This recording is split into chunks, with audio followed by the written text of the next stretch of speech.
Hi everyone, in this video I will teach you two ways to change the color of the SVG icon in your program.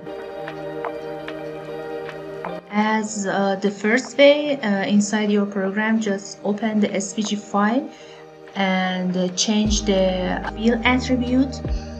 to the color that you desire,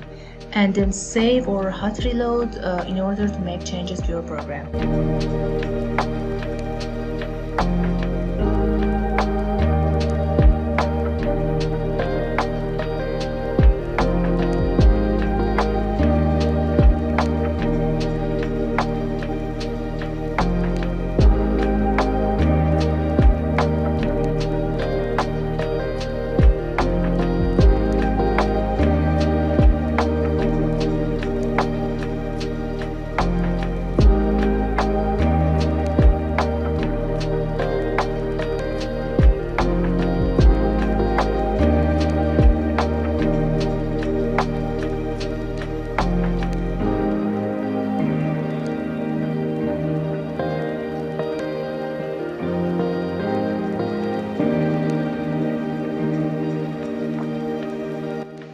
The other way to change the color, you can go directly to the location that your file exists and just open it with any text editor that you have,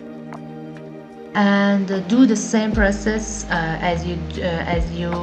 did inside your code, and you just find the path and the fill attribute and change the color, and you see the same result at the end.